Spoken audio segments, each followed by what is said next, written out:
Hello friends, welcome to chapter talks. हम कर रहे हैं चैप्टर नंबर 2 क्लास 7 का अंडरस्टैंडिंग द वेदर। ठीक है, इसका पार्ट 1 में हम वेदर के एलिमेंट कर चुके हैं। ठीक है, और जिसकी हमने बहुत अच्छे से ट्रिक भी करी थी कि उनको कैसे लर्न करना है। अगर आप जानना चाहते हैं तो प्रीवियस पार्ट देख सकते हैं। आज हम इसका दूसरा पार्ट करेंगे जिसमें हम कवर करेंगे वेदर के इंस्ट्रूमेंट। तो चलिए स्टार्ट करते हैं। Instrument of weather. Instrument of weather basically क्या है कि वेदर को कैसे मेजर करेंगे, है ना। हमने वेदर के एलिमेंट देखे, तो अब उन एलिमेंट्स को मेजर करने के लिए क्या यूज किया जाता है, उनके इंस्ट्रूमेंट। तो सबसे पहले यहाँ पे है temperature. Let's remember in your grade 6 science text book curiosity you read about different type of thermometer. अच्छा, अभी यहाँ पे हमने पहले भी सुना है थर्मोमीटर के बारे में। Used for measuring the temperature. ठीक है बच्चों, the clinical thermometer and the laboratory thermometer. ठीक है, यहाँ पे बताए गए हैं बच्चों दो तरह के थर्मोमीटर बताए गए हैं। तो यहाँ पे एक क्लिनिकल बताया गया है, ठीक है, जिसको हमने देखा है ना, डॉक्टर्स यूज करते हैं। एक लैबोरेटरी थर्मोमीटर बताया गया है जो बेसिकली लैब में यूज होते हैं। जैसे ह्यूमन टेम्परेचर के अलावा कोई टेम्परेचर मेजर करना होता है ना, जैसे पानी का या कोई और चीज़ों का, है ना, एक्सपेरिमेंट करते वक्त, कि तब इसको यूज किया जाता है। You also learn about temperature scales. अब टेम्परेचर को मेजर करने के लिए कोई स्केल भी तो होता है ना। तो कौन से दो स्केल होते हैं? One of them is Celsius scale, another is the Fahrenheit. अब सबको पता है ना, हम सेल्सियस में इसको मेजर करते हैं और फ़ारेनहाइट में करते हैं। If for instance we have a cool temperature of 15 degree Celsius. ठीक है बच्चों, अब ये 15 डिग्री सेल्सियस का अगर टेम्परेचर है और अगर इसी को हम सेल्सियस में मेजर करते हैं, तो यहाँ पे बताया गया है it is the same as 59 degree Fahrenheit.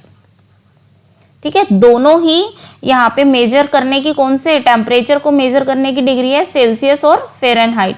और 15 डिग्री सेल्सियस में 59 डिग्री फ़ारेनहाइट होता है। तो यहाँ पे आप देखोगे कि कुछ पिक्चर्स दी गई हैं, जो कि यहाँ पे देखो आप फर्स्ट पिक्चर में, snow melts quickly when it warms, है ना। होता है ना कि जब गर्मी होती है तो कितनी जल्दी स्नो पिघल जाती है। जैसे सन कितना शाइन कर रहा है तो क्या होगा, स्नो फटाफट से मेल्ट हो जाएगी। फिर जब क्लाउडी वेदर होता है तो क्या होता है, हमें बारिश हो जाए, उसमें थोड़ा सा ठंडी हवाएं चलने लगे तो हमें कैसे ठंडी लगनी स्टार्ट हो जाती है। और ये एग्जाम्पल तो सबने ही फील किया होगा। ठीक है, विंटर में क्या होता है ना, आप देखो कैसे कोकोनट ऑयल कैसे फ्रिज हो जाता है, जम जाता है, और जब तक उसे धूप में ना रखा जाए या उसे गर्म ना किया जाए तब तक वो यूज ही नहीं कर पाते हैं हम। उसके बाद curd takes longer to set in the cold weather. अब यहाँ पे आप देखो कि सर्दियों में कितना टाइम लग जाता है ना। अगर हम दही जमाते हैं तो टाइम ज़्यादा लेती है और कई बार तो हो सकता है कि वो सेट ही ना हो, ऐसा भी हो जाता है कई बार। तो ये सारे वेदर इफेक्ट करता है बच्चों। अब यहाँ पे एम्बियंट क्या होता है सबसे पहले तो एम्बियंट क्या होता है बेटा, इमीडिएट सराउंडिंग। देखो आजकल बहुत सारे ऐसे डिवाइसेस आए हुए हैं ना, जहां आप बैठे हो, आप वहां उस डिवाइस को रख दोगे ना तो वहां का वो पूरा टेम्परेचर आपको मेजर करके बता देगा कि इस टेम्परेचर, यहाँ का टेम्परेचर ये है। There are several types of thermometer. ठीक है, थर्मोमीटर है बहुत सारे, अभी हमने पहले भी पढ़ा, 2 टाइप के पढ़ के आए। Some simply measure the ambient temperature. अब पता है ना आपके आसपास का, है ना, आपके सराउंडिंग का टेम्परेचर क्या कौन सा होता है, ambient. Others record the maximum and minimum temperature during a day. Thermometers often use a colored liquid which expand when the temperature increases। अब यहाँ पे बताया गया है बेटा कि 2 तरह से टेम्परेचर का मेजर करने की चीजें बताई गई है कि मैक्सिमम भी होता है और मिनिमम टेम्परेचर होता है दिन के दौरान, सबको पता है ना। तो अब कैसे इसको मेजर किया जाता है, तो ये बता रहे हैं यहाँ पे कि कलर लिक्विड होता है एक, ठीक है, अगर वो एक्सपेंड होने लगता है, इट मीन्स क्या है, टेम्परेचर इंक्रीज हो रहा है, ठीक है। अगर वो श्रिंक होता है, ठीक है, ये एक्सपेंड नहीं करता है, इट मीन्स टेम्परेचर डिक्रीज हो रहा है, ठीक है बच्चों। तो अब however more and more digital thermometer are preferred as they are more precise and can record more data. अब ये तो सारे जो पहले मैनुअली चीजें यूज होती थी ना थर्मोमीटर, उसके बारे में बताया गया, बट आपने देखा होगा कि आजकल हम सबके घरों में थर्मामीटर है ना।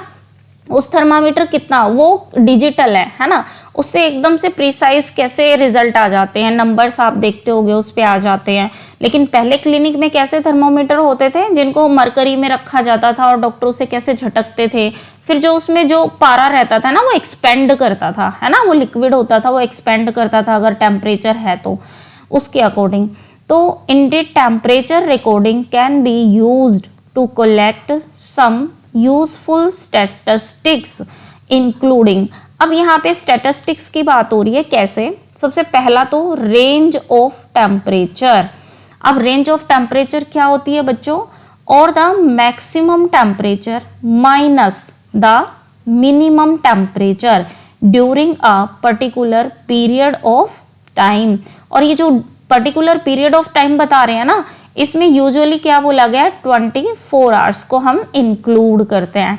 अच्छा, रेंज ऑफ टेम्परेचर का इन्होंने बताया maximum temperature minus minimum temperature, इसको कहते हैं रेंज ऑफ टेम्परेचर। अगर इसको हम एक एग्जांपल लेके समझते हैं बच्चों, कैसे समझ सकते हैं? समझो किसी दिन मैक्सिमम टेम्परेचर 29 डिग्री सेल्सियस है एंड मिनिमम टेम्परेचर कितना है, 16 डिग्री सेल्सियस।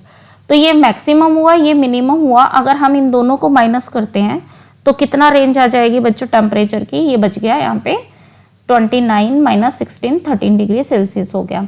नेक्स्ट है बच्चों mean, mean daily temperature. Mean का मतलब एवरेज भी होता है बच्चों, है ना, मतलब औसत तापमान।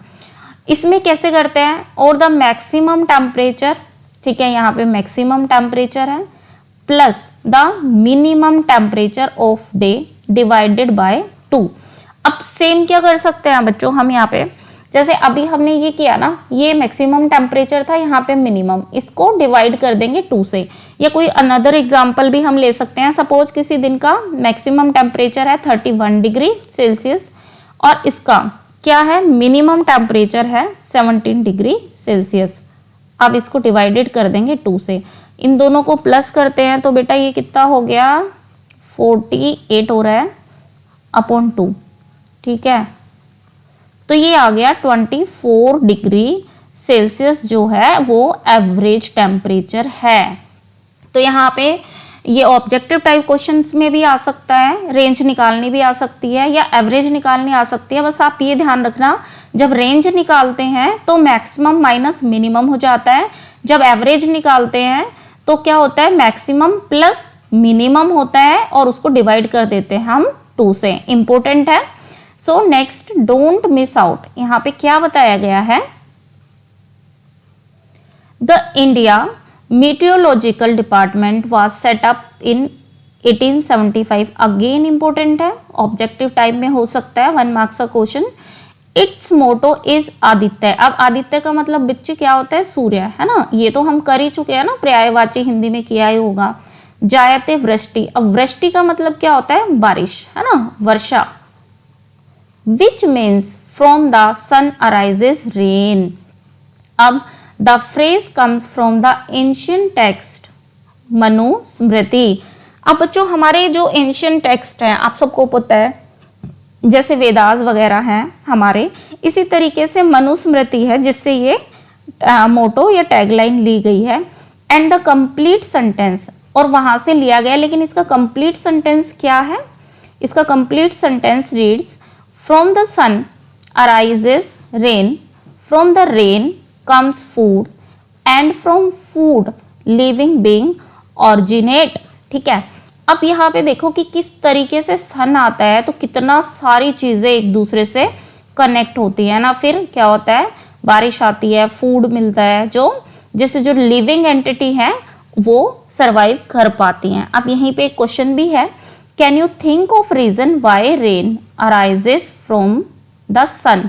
अब खुद सोचो बच्चों कि ये कैसे होता है ना, सन आने से रेन कैसे होती है।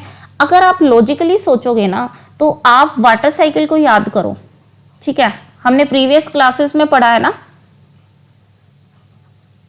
वाटर साइकिल को पढ़ाई है।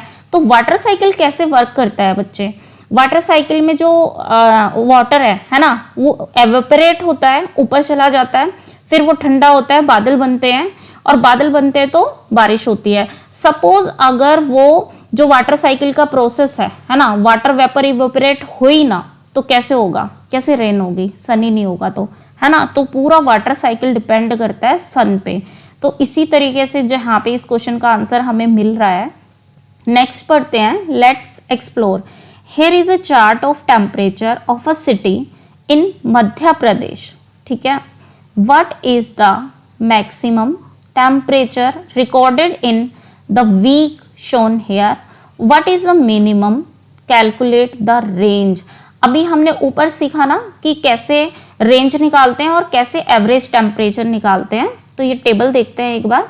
अच्छा बच्चों, ये इंपॉर्टेंट है, एग्जाम में एप्लीकेशन बेस्ड क्वेश्चन आ सकता है, ठीक है, प्रैक्टिकल क्वेश्चन है, और आपको वैसे भी ये टेबल रीड करना आना चाहिए। जैसे यहाँ पे मैक्सिमम टेम्परेचर दिया हुआ है, ये सेल्सियस में दिया हुआ है, एंड मिनिमम टेम्परेचर दिया हुआ है, ये डे वाइज दिया हुआ है पूरे 1 वीक का। अगर देखो यहाँ पे 1 वीक का निकालना है, अगर डे वाइज भी बोलेगा ना तो हम आराम से निकाल सकते हैं। जैसे सपोज करो 28 फैब का दिया हुआ है, अगर इसको निकालना हो तो हम क्या करेंगे, ये मैक्सिमम है तो हम ऐसे लिख सकते हैं ना, मैक्सिमम टेम्परेचर कितना है 29 डिग्री सेल्सियस, माइनस मिनिमम कितना है 16 डिग्री सेल्सियस। तो ये क्या आ जाएगा हमारा, ठीक है, ये हमारी रेंज आ जाएगी बच्चों। अगर हम इसको देखते हैं तो ये कितना बच गया 13 डिग्री सेल्सियस, है ना। उसके बाद यस, हाँ, उसके बाद क्या होता है, अगर हम इसका एवरेज निकालेंगे तो सेम ऐसे ही कर सकते हैं ना, 29 डिग्री है, ठीक है, प्लस 16 डिग्री है, डिवाइडेड बाय 2। अगर इसको हम ये करेंगे तो ये एवरेज निकल के आ जाएगा। अब यहाँ पे क्योंकि इस क्वेश्चन में क्या पूछा है बच्चों, इन्होंने पूछा है पूरे वीक का मिनी रेंज बतानी है टेम्परेचर की। अब देखो मैक्सिमम टेम्परेचर कितना है हमें वीक में देखना पड़ेगा, 29, 30, 31, 32, 30, 28 एंड 32 से ज़्यादा नहीं है, मतलब ये हो गया मैक्सिमम टेम्परेचर। अच्छा यहाँ पे मिनिमम देखना पड़ेगा 16, 15, 17, 18, 14 से कम नहीं है, तो ये हो गया मिनिमम टेम्परेचर। अब ये मैक्सिमम माइनस मिनिमम, अब मैक्सिमम माइनस मिनिमम करेंगे, 32 माइनस 14 कर देंगे तो ये क्या आ जाएगा बच्चों, ये रेंज आ जाएगी इसकी, ठीक है। तो ऐसे ही इसमें आप और भी क्वेश्चन कर सकते हैं, प्रैक्टिस के लिए टेबल में से आप डेली का टेम्परेचर की रेंज निकाल सकते हैं। अच्छा इसमें बताया गया है कॉन्वर्सेशन का भी एक डिस्कशन हो रहा है, ठीक है, जो कि पहले कनेक्टेड है, पहले ही शुरू हुई थी। Remember the conversation between Krishnan and Aamir. अब जो कृष्णन है ना उसको 20 डिग्री सेल्सियस, वो चेन्नई में है, ठीक है, उसको 20 डिग्री सेल्सियस में कैसा थोड़ा सा ठंडा फील हो रहा है, लेकिन आमिर कहाँ पे है, आमिर कश्मीर में है, ठीक है, दोनों जगह सेम टेम्परेचर है। But what do you think Aamir reactions to Krishnan इस स्टेटमेंट माइट बी। अब क्या एक दूसरे को वो बोलेंगे। अब आप देखो अगर चेन्नई का टेम्परेचर 20 डिग्री होगा, ठीक है, तो उनको तो ठंडा लगेगा, लेकिन अगर कश्मीर में कोई है और वहां का टेम्परेचर 20 डिग्री है तो वहां तो उनको तो सुहावना फील होगा ना, क्योंकि बहुत कम टेम्परेचर रहता है ना, उन्हें तो थोड़ा वार्म फीलिंग आएगी। तो इसलिए दोनों के बीच क्या बातें हो रही होंगी इसके बारे में आप सोचो, और मैंने आपको हिंट दे ही दिया है, ठीक है, आप बता सकते हो। अब इसके बाद नेक्स्ट है प्रेसिपिटेशन। अब आप देखो कि जो सेकंड हमारा मेजर करने का इंस्ट्रूमेंट है, किसको, प्रेसिपिटेशन को। तो प्रेसिपिटेशन क्या होती है, वाटर की फॉर्म होती है बच्चों, है ना, ये हमने एलिमेंट्स किए थे तब किया ही था। वाटर की कोई भी फॉर्म, जो पानी गिरता है ना, बारिश हो गई, चाहे स्नो हो गई, स्लीट हो गई, हेल हो गए, तो ये सब क्या है, प्रेसिपिटेशन। अब कैसे उसको मेजर करें कि भाई बारिश कितनी हुई है, तो उसके लिए भी इंस्ट्रूमेंट है। ये आप देख रहे हो ना कितना सुंदर यहाँ पे पिक्चर बनाया गया है। रेन गेज इस इंस्ट्रूमेंट का नेम होता है। इसके बारे में पढ़ते हैं।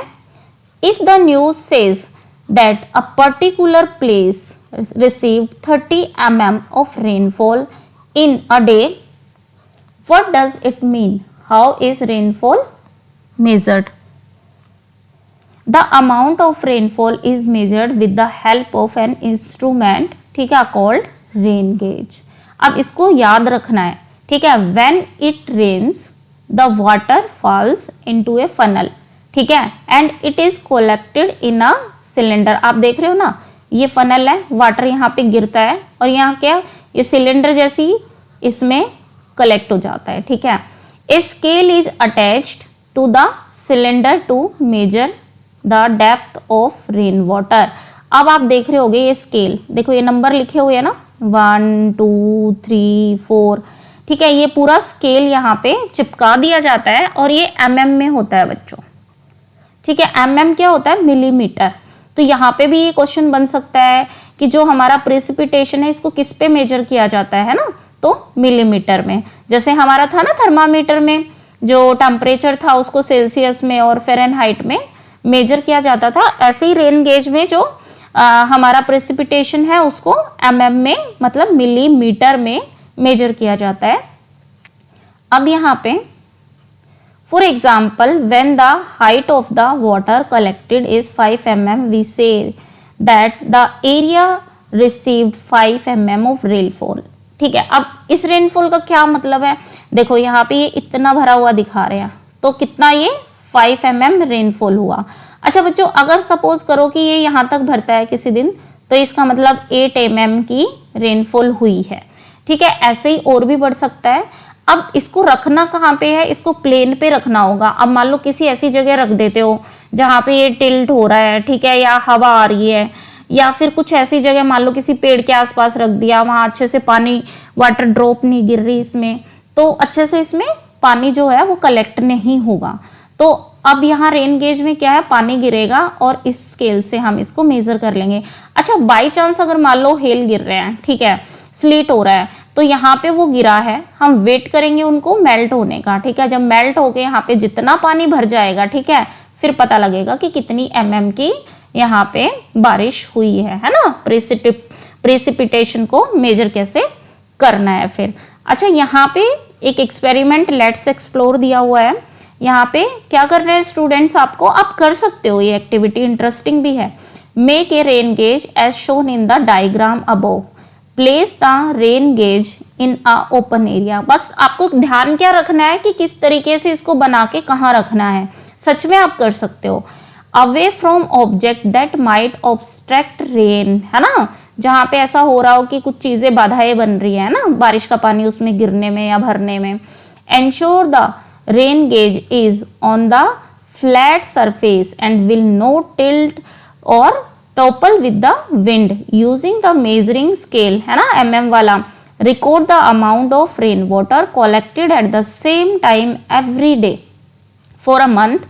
आप ये पूरे मंथ के लिए भी कर सकते हो. If there is snow, allow it to melt before taking the measurement. अभी हमने ये डिस्कस किया था, अगर स्नो गिर रही है, ठीक है, ओले गिर रहे हैं, तो हम उनको मेल्ट होने देंगे जितना उसमें गिरा है, फिर हम उसको मेजर कर लेंगे.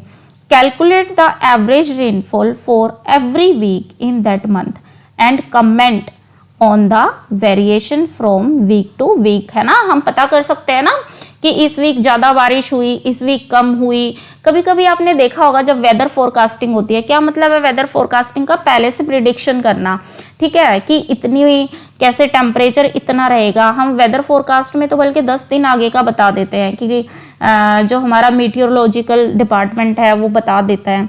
तो ऐसे ही हम पूरे जैसे पिछले साल के रिकॉर्ड देखें, हम कहते हैं ना कि इस बार तो बड़ी कम बारिश हुई है या ज़्यादा हुई है, तो ऐसे ही एक रिकॉर्ड रखा जाता है, ठीक है, और फिर बताया जाता है कि इतनी mm की बारिश हुई थी लास्ट ईयर, इस मंथ में कम हुई है.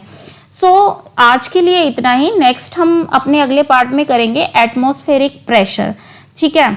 और अगर आपको इसकी प्रीवियस वीडियो देखनी है पार्ट 1, तो आप चैनल को लाइक कर सकते हैं, शेयर कर सकते हैं, सब्सक्राइब कर सकते हैं.